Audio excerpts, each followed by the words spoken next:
சேலமில் வந்து ஒரு ஒரு நியூ மாடர்ன் தேட்டர்ஸ் மாதிரி அண்ணன் ஒரு மிகப்பெரிய ஒரு மாடர்ன் தேட்டர்ஸ் உருவாக்கிட்டு இருக்காரு. ஸோ கூடிய விரைவில் எல்லா சினிமா நம்ம ஹைதராபாத்தில் போயிட்டு ராமோஜி ஃபிலிம் சிட்டியில் நம்ம ஷூட்டிங் பண்ணுவோம். ஆனால் சேலமில் அண்ணன் ஒரு மிகப்பெரிய ஒரு சாம்ராஜ்யத்தை உருவாக்கிட்டு இருக்காரு. ஸோ ஃப்யூச்சரில் எல்லா படங்களும் கண்டிப்பாக அங்கே ஷூட்டிங் வந்து நம்ம வருவோம். ஸோ அதில் எந்த ஒரு நம்பிக்கையும் இல்லை. இந்த இந்த தருணத்தை நான் இந்த விஷயத்தை சொல்ல வருது ஒரு சந்தோஷமான விஷயம் சேலத்தை உருவாக்கிட்டு இருக்காருன்னு சொல்ல வரேன். ரொம்ப நன்றி அண்ணனுக்கு. இந்த விஷயத்தை இந்த தருணத்தில் நான் நன்றி சொல்கிறேன். நான் கண்டிப்பாக நன்றிண்ணே. நான் வந்து சரவணன் ஸ்டுடியோன்னு ஒரு ஸ்டுடியோ ஒன்று ரெடி பண்ணிகிட்ருக்கேன். வர்ற பிள்ளையார் சதுர்த்தி அன்னைக்கு அங்கே ஒரு கோயில், பிள்ளையார் கோயில் கட்டிகிட்ருக்கேன். அதுலேயே அதில் ஒரு முனிப்பன் கோயில் இருக்குது. ஒரு 3 ஏக்கர் ஃபுல்லி காம்பவுண்டட் பண்ணியிருக்கேன். உள்ளே ஏதாவது செட்டு போடலாம், அந்த மாதிரி செட்டு ஏதாவது போடலாம். அங்கே ஒரு 100 பேர் தங்கலாம். மேலே நல்ல ஹைடெக்காக ஒரு 10 ரூம் கட்டி வச்சுருக்கேன். இது திறக்கிறது வந்து பிள்ளையார் சதுர்த்தி அன்றைக்கி ஓப்பன் பண்ண போகிறேன். அது முன்னாடியே அனௌன்ஸ் பண்ணிட்டாரு. அது பின்னாடி எல்லாருக்கும் சொல்லுவேன். பெரிய லெவலில் உங்களெல்லாம் சந்திப்பேன். கண்டிப்பாக எல்லாம் நீங்கள் எல்லாம் சேலம் வரணும். ஆமாம், கட்டிக்கிட்டு இருக்கேன். இப்போ வந்து ஒரு ஃப்ளோர் தான் ஆயிருக்கு, வேலை இருக்குது. ஒரு 10,000 ஸ்கொயர் ஃபீட்டு ஃப்ளோர் தான் பண்ணியிருக்கேன். 10,500 ஸ்கொயர் ஃபீட்டு ஃப்ளோர் பண்ணியிருக்கேன். அது ஆமாம். இல்லை, இது வந்து நம்ம மெட்ராஸில் எல்லோரும் ஸ்டுடியோவை எடுத்துக்கிட்டு இருக்காங்கல்ல. அப்போ சேலம் வந்து 136 படம் எடுத்த மாடர்ன் தேட்டர்ஸ் இந்த ஊர். அது சும்மா அது எனக்கு வந்து அது உறுத்திக்கிட்டே இருந்தது. சரி, சேலத்துக்கு மறுபடியும் சினிமாவை எப்படி கொண்டு வரதுன்னு முயற்சி பண்ணுறேன். அது சின்ன முயற்சி தான். ஒரு ராமருக்கு அணில் செஞ்ச வேலை மாதிரி சினிமாவுக்கு ஒரு சின்ன வேலை செய்கிறேன், அவ்வளோதான். ப்ராசஸில் இருக்கேன். 4 இயர்ஸாக பண்ணிகிட்ருக்கேன்.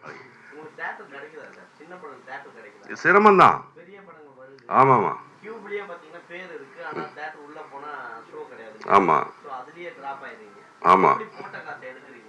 அதான், அது வந்து இறை செயல் தான். இது சின்னதாக ஒரு நீங்கள் சொல்லி அது வந்து தேட்டருக்கு 10 பேர் 30 பேர் வந்து அவன் அந்த 30 பேர் வெளியே சொல்லி 300 பேர் வர்றது தான் இங்கே ஒரு மேஜிக் ஒன்று நடக்கும் சினிமாவில். பெரிய படத்துக்கு ஆள் இல்லாமல் ஷோ கேன்சல்லாம். இந்த போன வாரம் வந்த படம்லாம் ஷோ கேன்சல், எனக்கு தெரியும். இயக்குனர் சங்க தலைவர், பெற்று தலைவர் அவர் வந்து பெரிய படங்களுக்கு வந்து சொல்லியிருக்காரு. அதாவது ரிவ்யூ பண்ணுறது 24 மணி நேரம் கழிச்சு. சின்ன படங்கள் அதேமாரி பண்ணால் உங்களுக்கு வெளியில் எப்படி ரீச் ஆகும்? இது தேட்டரே கிடைக்குது. ஆமாம், இதை நீங்கள் பண்ணுங்க. அது வந்து அவரோட கருத்தை சொல்லிட்டாரு. ஆனால் எங்களுக்கு இது உடனே நீங்கள் செஞ்சாகணும். நாளைக்கே இந்த பையன் வந்து வெளியே தெரியணும். அதனால் அது அவருடைய கருத்து.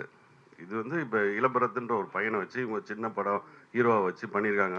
இவங்க வந்து இவ்வளோ பேரை நம்ம வந்து ப்ரெஸ்ஸை நம்ம வந்து அசம்பிள் பண்ணி இதை நீங்கள் நியூஸ் போடுறதே பெரிய விஷயம். அது எனக்கு நியூஸ் வந்தால் தான் அது யூஸ் ஆகும், இவங்களுக்கு யூஸ் ஆகும். அதனால் டெஃபினட்டாக அது அவருடைய கருத்து, அது ஒவ்வொருத்தருடைய கருத்து. சிறுபட தயாரிப்பாளர், சிறுபடத்துல பண்றவங்க யாருமே வந்து அது கேள்வியே கேட்க மாட்டாங்க. இந்த மாதிரி சில பேர் மட்டும் தான் சொல்றாங்க, நீங்க பண்ணுங்க தைரியமா, மற்ற யாரும் பேச மாட்டாங்க. ஏன் இல்லை, அவங்க வந்து பேசுறதுக்கு முன்னாடியே அது மறைக்கப்படுது நிறைய. இது இப்போ நம்ம போயே சேராது. நான் சொல்கிறேன்னா நான் இங்கேயும் இருக்கேன் அங்கேயும் இருக்கேன். அதனால நான் சொல்கிறேன். எனக்கு இளபரத்தும் வேணும், தனுஷ் சாரும் வேணும். நான் எல்லா படமும் அப்படி தான் இதில் நல்ல கதை இருக்குது, அவ்வளோதான். எந்த இடத்துல நல்ல கதை இருக்கோ அங்கே போயிடுவேன் நான்.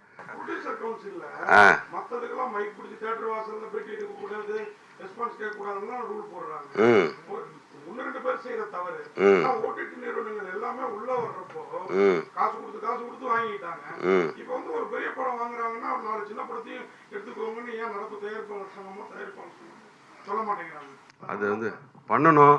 அது நீங்க கேட்குற கேள்விக்கு நம்ம அதை சொல்ற பதில் இது போய் ரீச் ஆகணும். ஆமா, நான் தயாரிப்பாளர் சங்கத்தில் இருக்கேன். நான் போன தடவை கூட மெம்பராக இருந்தேன்.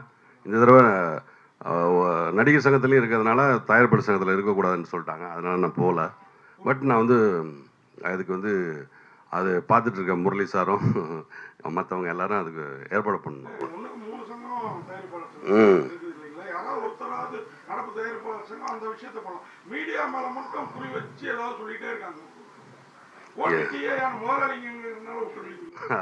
அப்படிலாம் இல்லை.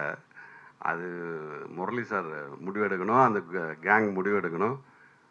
நிறைய வேலை இருக்குது அதில். இப்போ பெரிய படங்கள் வந்து மேடையில் இப்போ சமீபத்தில் தனுஷ் சார் கூட பேசுறாங்க, அந்த மாதிரி பெரிய அளவுக்கு இல்லை. ஆமாம். ஸோ இப்போ ராஜன் சார் சொன்னார், இந்த மாதிரி மேடையில் பில்டப் பண்ணுறவங்களாம் காலியாகினே இருக்கிறாங்க. ஆமாம், படத்தில் இருந்து அதான் சொன்னேன், இந்த மார்க் ஆண்டனி சொன்ன மாதிரி தான். அதில் நல்லா இருந்துச்சு, தேட்டரே கொண்டாடினா. நான் 25வது நாள் திருப்பி ஒரு தடவை படம் பார்த்தேன். 23வது நாள் ஒரு தடவை மார்க் ஆண்டனி மறுபடியும் பார்த்தேன்.